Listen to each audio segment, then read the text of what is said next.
రేపటి నుంచి అసెంబ్లీ సమావేశాలు జరగనున్నాయి. ఉదయం 10:30కు అసెంబ్లీ ప్రారంభం కానుంది. కాళేశ్వరం కమిషన్ రిపోర్టు ఎజెండాగా సమావేశాలు జరగనున్నాయి. కమిషన్ రిపోర్టుపై సర్కార్ ఏం చేయబోతోంది, ఎలాంటి నిర్ణయం తీసుకుంటుందోనని ఉత్కంఠ నెలకొంది. ఇక మరోవైపు రేపు మధ్యాహ్నం 1 గంటకు అసెంబ్లీ హాల్లో కేబినెట్ సమావేశం జరగనుంది. ఇందులో స్థానిక సంస్థల్లో బీసీలకు 42% రిజర్వేషన్లపై చర్చించే అవకాశాలున్నాయి. రైట్, అసెంబ్లీ సమావేశాల ఎజెండా, సర్కార్ ప్రవేశపెట్టనున్న బిల్లులు, రిపోర్టులకు సంబంధించిన మరిన్ని అప్డేట్స్ యాదగిరి మనకి లైవ్ లో అందిస్తారు. యాదగిరి, రేపటి నుంచి అసెంబ్లీ స్టార్ట్ అవుతుంది. సర్కార్ ఏ అంశాలపై ఫోకస్ చేసిందో అప్డేట్స్ ఏంటి? రేపు ఉదయం 10:30 గంటలకు అసెంబ్లీ సమావేశాలు ప్రారంభం కానున్నాయి. అయితే ఈసారి ఈ అసెంబ్లీ సమావేశంలో ప్రధాన ఎజెండాగా మనకు ఈ కాళేశ్వరం కమిషన్ రిపోర్టుకు సంబంధించినటువంటి అంశమే ఉండే అవకాశం ఉన్నది. ఎందుకంటే ఇప్పటికే దీని మీద కాళేశ్వరం ప్రాజెక్టు సంబంధించి అన్నారం, మేడిగడ్డ, సుందిల్లా ఈ 3 బ్యారేజీలకు సంబంధించిన దాంట్లో అందులో అక్రమాలు జరిగాయి, తర్వాత అవకతవకలు జరిగాయి, తర్వాత నిబంధనలు కూడా పాటించలేదు అని చెప్పేసి గతం నుంచి కూడా కాంగ్రెస్ చెప్తూ వస్తుంది. కాంగ్రెస్ అధికారంలోకి వచ్చిన తర్వాత అందులో జరిగినటువంటి ఆర్థికపరమైనటువంటి అవకతవకలు, తర్వాత తీసుకోవాల్సినటువంటి అనుమతులు, తర్వాత డ్యామ్ నిర్మాణానికి సంబంధించినటువంటి వివిధ రకాల అనుమతులకు సంబంధించి సో వీటన్నిటి అంశాల్లో కూడా ప్రత్యేకంగా కాళేశ్వరం కమిషన్ ప్రభుత్వం కమిషన్ నియమించింది. ఆ కమిషన్ పూర్తి స్థాయిలో ఆ కాళేశ్వరం ప్రాజెక్టు నిర్మాణం చేపట్టినటువంటి ఆ సంస్థకు సంబంధించినటువంటి ప్రతినిధులు, తర్వాత ఇరిగేషన్ శాఖలో ఈ కాళేశ్వరం కమిషన్ నిర్మాణానికి ఎవరెవరు ఉన్నారో ఆ టైంలో అనేది వాళ్ళందరినీ, తర్వాత గత ప్రభుత్వ హయాంలో ఉన్నటువంటి కొంతమంది పాలకులు, అంటే అప్పుడు సీఎంగా ఉన్నటువంటి కేసీఆర్ను, తర్వాత ఇరిగేషన్ శాఖ మంత్రిగా ఉన్నటువంటి హరీష్ రావును, తర్వాత ఆర్థిక శాఖ మంత్రిగా ఉన్నటువంటి ఈటల, సో ఇట్లా వీళ్ళందరినీ కూడా కమిషన్ డైరెక్ట్గా పిలిచి విచారణ చేపట్టింది. తర్వాత అవి కాకుండా ఇంకా ఇతర కోణాల ఆర్థికపరమైనటువంటి అంశాల్లో కూడా ఎక్కడెక్కడ తప్పిదాలు జరిగాయనే దాని మీద కూడా పూర్తి స్థాయిలో కమిషన్ ఒక రిపోర్ట్ ఇచ్చింది ప్రభుత్వానికి.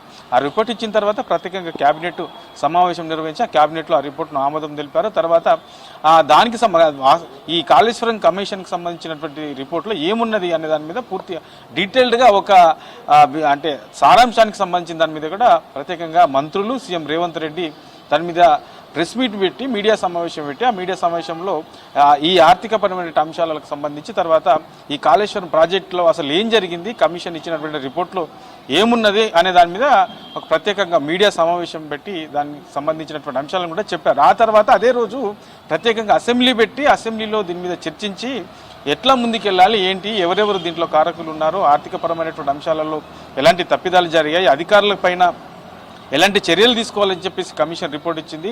తర్వాత గతంలో ఉన్నటువంటి పాలకులపైన ఎలాంటి చర్యలు తీసుకోవాలని చెప్పేసి రిపోర్టు ఇచ్చింది. ఇట్లా ఓవరాల్గా ఈ అన్నిటి అంశాల్లో కూడా రేపటి నుంచి ప్రారంభమయ్యే అసెంబ్లీ సమావేశంలో వీటికి సంబంధించి ఆ కమిషన్ రిపోర్ట్లో ఏమున్నది అనేది ప్రభుత్వం చెప్తుంది. ఆ తర్వాత అందరి అభిప్రాయాలు కూడా దాని మీద తీసుకున్న తర్వాత ఎట్లా ముందుకెళ్ళాలి, ప్రభుత్వం ఏం చేయబోతుంది అనే దాని మీద ఒక పూర్తి స్థాయిలో దాని మీద క్లారిటీ వచ్చే అవకాశం ఉంటుంది. ఇది అసెంబ్లీ సమావేశాలు. తర్వాత ఈ కాళేశ్వరం కమిషన్కు సంబంధించినటువంటి అంశం మీద ప్రధానంగా చర్చించనున్నారు కాబట్టి దీని మీదనే ఇదే ప్రధాన ఎజెండాగా ఉండే అవకాశం ఉంటుంది. ఇక రేపే మధ్యాహ్నం 1 గంటకు క్యాబినెట్ సమావేశం కూడా అసెంబ్లీ హాల్లోనే నిర్వహించనున్నారు. సో ఈ అసెంబ్లీ హాల్లో నిర్వహించే ఈ క్యాబినెట్ దాంట్లో ప్రధానంగా ఈ బీసీలకు 42% రిజర్వేషన్లకు సంబంధించిన దాని మీదనే చర్చించే అవకాశం ఉంటుంది. ఎందుకంటే ఇప్పటికే దాని మీద న్యాయ నిపుణుల సలహాలు కూడా తీసుకున్నాయి. ఎందుకంటే రాష్ట్రపతి దగ్గర బీసీలకు సంబంధించినటువంటి అసెంబ్లీలో ఆమోదం పొందిన తర్వాత బీసీలకు సంబంధించినటువంటి 2 బిల్లులు కూడా రాష్ట్రపతి దగ్గర పెండింగ్లో ఉన్నాయి. ఆ తర్వాత 2018లో పంచాయతీరాజ్ చట్టానికి సంబంధించి దాంట్లో సవరణలు చేసినటువంటి ఆర్డినెన్స్ కూడా ప్రస్తుతం రాష్ట్రపతి దగ్గరనే ఉన్నది. అంటే 2 బిల్లులు, ఒక ఆర్డినెన్స్, ఈ 3 కూడా ప్రస్తుతం రాష్ట్రపతి దగ్గరనే పెండింగ్లో ఉన్నాయి. కాబట్టి ఇక ఎలక్షన్ ఏదైతే స్థానిక సంస్థల ఎన్నికలు ఉన్నాయో దీనికి సంబంధించి హైకోర్టు సెప్టెంబర్ 30 లోపు నిర్వహించాలని చెప్పేసి హైకోర్టు ఆదేశాలు ఇచ్చింది. మరి దీని ప్రకారం కనుక ఎన్నికలకు వెళ్ళాలంటే ఏం చేయాలి?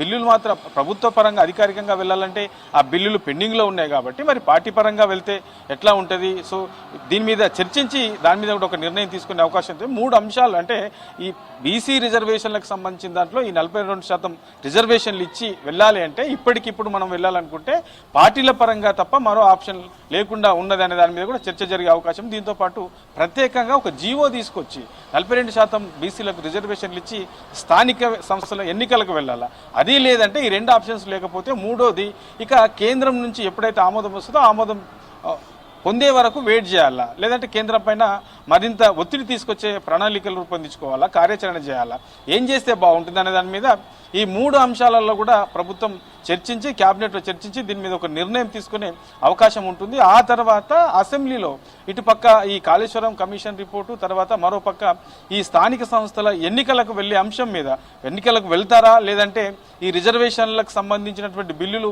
ఆమోదం పొందే వరకు ఆగుతారా అనే దాని మీద కూడా ఒక స్పష్టతనిచ్చే అవకాశం ఉంటుంది. క్యాబినెట్లో నిర్ణయం తీసుకున్న తర్వాత అసెంబ్లీలో దీని మీద కూడా ఒక క్లారిటీ ఇచ్చే అవకాశం ఉంటుంది. కాబట్టి ఇక రేపటి నుంచి జరిగే ఈ అసెంబ్లీ సమావేశాలు మేజర్గా ప్రధాన ఎజెండాగా కాళేశ్వరం కమిషన్ రిపోర్ట్ ఉంటుంది. ఆ తర్వాత స్థానిక సంస్థల ఎన్నికలకు సంబంధించినటువంటి అంశం మీద చర్చించే అవకాశం ఉంటుంది. 3 లేదంటే 4 రోజుల పాటు ఈ సమావేశాలు జరగనున్నాయి. ఈ సమావేశాలలోనే మేజర్గా ఈ కాళేశ్వరం కమిషన్ రిపోర్ట్ ప్రకారం అందులో ఎవరెవరు బాధ్యులున్నారు, ఏం చేస్తే బాగుంటుంది, అందరి అభిప్రాయాలు తీసుకున్న తర్వాత ప్రభుత్వం దాని మీద ఒక క్లారిటీ వచ్చిన తర్వాత దాని మీద మరింత విచారణ చేసే విధంగా చేయాలా, లేదంటే ఆ రిపోర్ట్లో ఉన్నటువంటి సూచనల ప్రకారమే వాళ్ళ మీద చర్యలు తీసుకోవాలనే దాని మీద ఒక స్పష్టత వచ్చే అవకాశం అయితే ఉంటుంది జ్యోతి.